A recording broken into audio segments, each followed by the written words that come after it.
We're back for part 2. Yes, it was a success last week and the comments section was full of folk saying, do this again, make this regular. We're not going to make it regular per se, but we're going to come back and do a part 2 anyway. Why? Because nothing's happening. I am literally on my knees begging for content. I will drop my pants for content. So we're going to do part 2 of reacting to your Celtic opinions and more specifically your controversial Celtic opinions. Yes, the last one there was some honking ones in there and I gave my reaction to them all, so we're here to do the same again. We're not going to waste too much time. You know how the video works. If you haven't seen part 1, for all the disclaimers and everything else, make sure to go and check out the channel. Let's jump into part 2 because we've got 16 beautiful comments to dance over. But before we do it, make sure to go down below and hit like and subscribe if you haven't already. It'd be much appreciated on the road to 35,000 subscribers. It only takes 2 seconds and it's absolutely free. And yeah, leave a comment on what you'd like to see over the summer as well. So let's get into these controversial opinions. We're starting off with fire, literal fire. One that will piss off the Rangers fans who might be watching this video just to see what's said. So Mikey Johnson is as good a player as Ryan Kent. He just needs to lift his head and get a bit of confidence back to find that player we all seen a few years back. Not far off goals and assists as Kent over his Rangers career and a lot fewer games and starts. That was from Hitati Scone on Twitter. Now, I'm going to just cut to the chase and say no. No, my opinion is no. He's not as good a player as Ryan Kent, and he probably won't be a good player as Ryan Kent. Now, I don't mean to piss off the Celtic fans who are watching this video. I'm just being bluntly honest. Now, I know goals and assists haven't been kind to Kent, and in my opinion, Kent is typically overrated at times. Definitely, but I don't think Johnson's anywhere near the level of him. And like, the point in the comment saying the player that we've seen a few years back, what, for like 3 games? We haven't had a run consistently from Mikey Johnson to say he's as serious a player as Ryan Kent, who I'm not the biggest fan of Kent, as I've said. Sometimes I think he's typically overrated, but this is a guy who's been performing well in Europe and he's played well against Celtic numerous times, big games. Johnston, we have no evidence of that, really. So I think that there's leaps and bounds to go before we could even compare the likes of Ryan Kent and Mikey Johnson. And that's me just being fair. As much as I'd love to sit down here and say, oh, absolutely, there's potential for it. Mikey Johnson could, if he gets fit, be as good as Ryan Kent. I don't think there is a strong enough piece of evidence to say, yeah, just my opinion. Now, I'm not sympathising here for Ryan Kent or Rangers, but I'm not going to come on and lie for the sake of it. So yeah, I don't think so. Not for me personally. On that first comment, I know I've probably pleased Rangers fans by saying that Johnson isn't anywhere near Kent, but on the other hand, they're probably pissed off and taken away about me calling him typically overrated. Listen, I said what I said.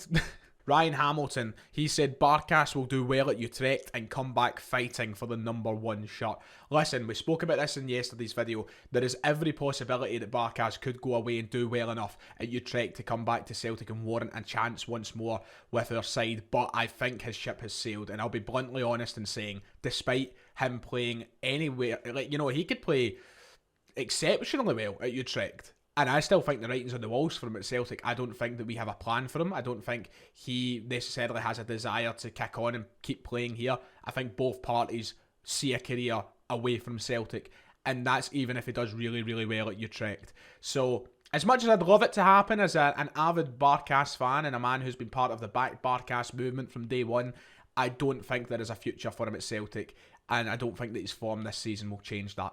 Cal was in the replies and he was saying that he thinks Callum McGregor is a better footballer than Scott Brown. Doesn't know if it's controversial or not. And you know what? To an extent, I don't think it's that controversial because there is definitely recency bias that comes into this one. I think a lot of people are quick to forget how good a footballer Scott Brown was when he first came into Celtic. Now, let's separate the two different things here. I think Scott Brown is one of the best captains, and probably the best captain in my lifetime, best leaders. Overall, just general presence, probably will go down as more of an influential and bigger figure at Celtic in their history. But as a footballer and technical ability, I do think that Callum McGregor is better. I'm not going to lie. Even though I think there is recency bias involved, because when Scott Brown first came to Celtic, he was unbelievable. And I think as the years went on, he became a different player, a different sort of player. But when it comes down to technical ability and the way that both of them play football, I think Callum McGregor's easier in the eye. I think he's more entertaining. And I think ultimately he's probably better at football. But this is the thing, they're better in different ways. Both of them are equally as important to Celtic's system at their respective times of playing, and they both deserve a huge amount of respect. But if we're talking about technical ability, I think that by the end of his career, Callum McGregor will definitely be the better one there. But I think Scott Brown will always be a level above him when it comes to significance to Celtic. But, it depends how history treats Callum McGregor. We'll see what happens over the next few years. We all struggle to see someone being better than Scott Brown at what he done. But who knows, if McGregor does this for another 5-6 years, the conversation could be very, very different. Which leads me nicely on to the next comment, which is kind of tied in. Mark Kearney, a former phone-in participant on the podcast, he said McGregor is overrated. That's controversial, and it's wrong. Callum McGregor doesn't get near enough the amount of rating that he deserves. He's one of the best players to have played for Celtic in my lifetime. One of the best players to play in Scotland in my lifetime. And a player who would walk into the English Premier League with ease. But he's dedicated, he stayed at Celtic, and now we're getting all the rewards of that. He's definitely not overrated. What a fine footballer. Aidan says, not a controversial opinion, but just an opinion. Celtic should make the full Lisbon Lions stand safe standing, just like what Borussia Dortmund have done with the yellow wall. Obviously, in Dortmund, if you've not seen it, the Südtribune in the Westfalenstadion is basically a full goal end of a standing section, and it looks magnificent. The atmosphere is incredible. I really want to experience it. And I've been saying this for years on this channel. That's what I want at Celtic Park. It's not going to happen. And I think for so many different reasons, one of the main reasons is Dortmund's yellow wall is one large stand. It's not split into two tiers like Celtic Park is. So if it was to happen at Celtic Park, it would only happen, I think, in the lower tier. But I am a massive fan of that and a huge advocate for making the entire lower tier of the Lisbon Lions stand a standing section. I just don't think it will happen anytime soon.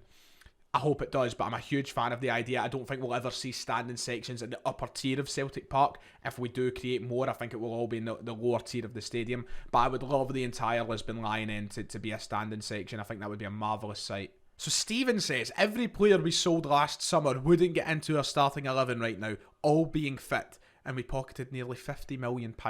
Now, last summer, of course, we've seen the likes of Edouard leave the club. We've seen El Yunusi return to Southampton. We've seen Christopher Ayer leave to go to Brentford. There was a few players there. Ryan Christie went to Bournemouth. A few big players. We lost some key men in our team through the last sort of 5 years of the club. But I don't agree, because there's one guy who I think definitely would have started if he was still here, and that's Christopher Ayer. I think if he was still at the club, he would be starting for Celtic now. I love both Cameron Carter-Vickers and Carl Starfelt. One of the two of them being partnered with Christopher Ayer, I think, would be gorgeous. And I think those three as our three main centre-halves would have just been stunning. I think Ayer would have been perfect for the system as well. So if he was still around, I think he would be starting. Edouard has all the qualities to have been starting, but if he stayed, what would have there's so many different ways to look at it, because if Edouard stayed, for example, we probably wouldn't have signed as many strikers. We wouldn't have signed both Kyogo and Giacomakis, I don't think. So, there's so many different ways to look at it, but I think I disagree just for the one player alone being Christopher Ayer. Easily get into this team right now. I would love to see him in this team, in fact. Anthony says, David Turnbull is one of our best midfielders and nothing will change that. If he was from Argentina and called Davido Turnbulla, people would rate him. I agree. I feel like Turnbull doesn't get the credit he deserves, and in fact he probably receives a lot more criticism than he deserves. And it's been a tough season for Turnbull. He went away with injury for a while. He never really got to contribute to what was a magic midfield for the vast portion of the season, because Hatate came in, O'Reilly came in, and Turnbull was just kind of on the side looking over that. But, I've seen it firsthand at games. I remember being at a few away games last season when folk were shouting at Turnbull, claiming he was still a Motherwell standard player. It's simply not true. He's a really good player, talented player. And it's a big season for him next season, getting back into the team. And hopefully getting as much football in his legs as possible. But you've seen already with his statistics from what he did get to play last season, even with injury, how much he contributed. Huge amount. So he is a massive player. I don't think he gets as much respect as he deserves. I can understand frustrations around him. He is a really frustrating player at times. But generally, when you see him play and when he plays his best, he's a magic player on the team. And it's just another one of those situations. We have a really good headache when it comes to midfield selection. Aidan suggests that Jack Hendry would be a great Ange centre-back. I am going to be stubborn. I'm never going to change my mind. Jack Hendry would never have become a good player at Celtic. Wouldn't have happened. It just wouldn't. I'm adamant on it. And it's not like he's got to be here to get to prove me wrong on it, because he could have. Who knows? But he's went away and he's done well, fair play to him. And even for Scotland, he's been useful at times. I just think the ship had sailed at Celtic. The faith wasn't there from both supporters and coaching staff. And I don't think him as a player was feeling the confidence he needed. I don't think it would have ever worked at Celtic for him. My opinion. Adverse to your opinion. Mark, atmosphere at away games is better than most home games. Take away the derbies and take away European nights. I 110% agree. I really do. And that might annoy some people because Celtic Park is infamous for being this great atmosphere and being the greatest stadium in the world and blah blah blah. The away games are magic.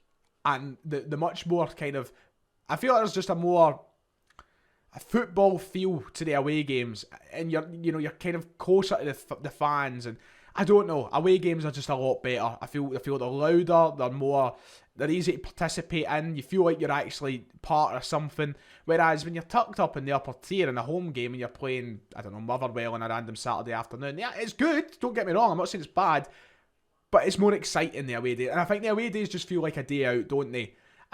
So I would agree. I know a lot of people won't, because a lot of people don't get the chance to go to many away games. Including myself, I don't get to go to tons, but the ones that I do go to, I love it, and I think it's better. And I just love the travelling aspect of it and everything. I really do think an away day is better than a home game. Techno, Acid Techno, Eric Sviatchenko. And is the best coach that isn't from Europe or South America right now. I think there is a genuine argument for him being the best non-European coach in the world. I think there is probably a conversation for that. However, I'm not going to be so ignorant to quickly jump in and say, right, well, there could be fantastic coaches in South America that I've just never heard of. There could be fantastic coaches anywhere in the world that I've just never heard of. So, I don't want to come out and quickly say, aye, absolutely. But I think he's definitely up there in the conversation. He's proven over the past year how good a coach he is to the mainstream. And of course, this guy's managed at a World Cup. He's won league titles every country he's went to. So yeah, I mean, he's genuinely up there, and I think especially over the next couple of years, he'll probably solidify his place as the top guy as a non-European coach. Celtic, not the official Celtic account, but just a Celtic fan, it says, Ryan Christie was a top player for us who receives unnecessary hate, would easily start in our midfield today alongside Callum McGregor, and would be fantastic in our system. I've had this conversation with Ryan McGinley from the podcast a couple of times. I don't think Ryan Christie walks into our starting 11. I think he's a brilliant asset to our team, and I think he would be useful, and I think he would get in the starting 11 from time to time. But I think we've moved on past Christie, and Christie's a player who would have had to have adapted to this team. I'm sure of that. And I'm not saying Christie's a bad player for that. That's absolutely not what I'm saying. But a guy who would shoot from 20, 30 yards 10 times a game would take, a significant level of adapting, I think, to get into this system and be a player we can trust and appreciate in it. And I think he's a great player, and I don't know if that adapting would have taken a long time, but he's seen his future elsewhere, and obviously he's done well at Bournemouth. He is a good player. I just think that we've moved past him, and I think we've got better options now. I don't miss him as much as some others. If he could have stuck around, fair enough, I wouldn't have complained, but I don't know. I don't think it's as... I think there is unnecessary hate. He doesn't deserve hate, but he was a really frustrating player as well. Yeah, I don't know. I'm not too bothered about Christie, is my final opinion, really. I love this one from Joe. You'll never walk alone as shite. Just that's it. You'll never walk alone as shite. Now, this is my big opinion on You'll Never Walk Alone. And I think it's the one that most people will agree with. Save it for the big games. Save it for the Champions League. Save it for the derbies. Don't play it every fucking week. That's when it gets ruined. Don't become Liverpool. I genuinely love You'll Never Walk Alone. As a song, as a Celtic anthem, you could say. I love it. I don't think it's shite by any means. Maybe I'm a bit biased because I love 60s music. I love the sound of the Mersey beat. I like Jerry and the Pacemakers, the Beatles, all that kind of genre of music. I love it. So maybe I'm a bit biased in that regards. But it's a brilliant song, and it's brilliant when the whole stadium sings it out in full force. But not when it's half-arsed against Ross County on a Saturday afternoon just because the stadium is full. No. Save it for the big occasions. But I do love the song. I don't think it's shite by any means. I really like it being a song that's sung at Celtic Park. Charlie Whelan says, Dyson Maeda is very overrated because of how much he runs during games. Nah. Nah, he's a good player. He's been very effective recently, and he got better as time goes on. I understand the early frustrations with Dyson Maeda. When he first joined, he wasn't quite looking to the level we maybe needed. He was looking a little bit jaded. I don't know, he just didn't... It looked like it was just pace that he had. But as time went on, he was brilliant for us, and he became a mainstay in the starting 11 for a reason. He took that left-hand side. You know, we had to move Jota out right because he was effective in what he was doing. It's not just pace. He's a very good player. He's got a mind for the game as well. So yeah, I don't know. I don't agree. No, and hopefully he kicks on to next season. Joe says, not controversial, but for the biggest club in Scotland to still be using a private bus hire company in this day and age is embarrassing, especially Parks of Hamilton, of all people. And this is my opinion. It doesn't affect me. It doesn't affect us. We're not the ones getting on the bus. We shouldn't really care. But I definitely agree. I do. I absolutely do agree. It's not something that I care about. It doesn't keep me up at night. And I don't fucking sit there thinking, Jesus, Celtic should get their own bus. But the fact that we're using Parks of Hamilton as our bus service, oh, just do what Liverpool do and get a big stagecoach and wrap a Celtic banner on it. You know what I mean? That'll do us. Just hire a driver. Pay the petrol.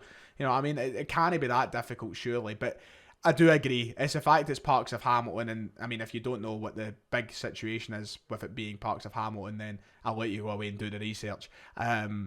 Yeah, I do kind of agree with Joe, but once again, it's not something that keeps me up at night. Pashton Boy says he doesn't like Kenny Dalglish. He's never respected Celtic the same way he does Liverpool. Celtic is a distant afterthought. He brought Barnes to us as an experiment, turns up at Paradise when he wants something. His book is My Liverpool Home. I don't know why he's given so much respect. This one actually got a few likes, so a lot of people agree with this. Now, I'm going to be completely honest.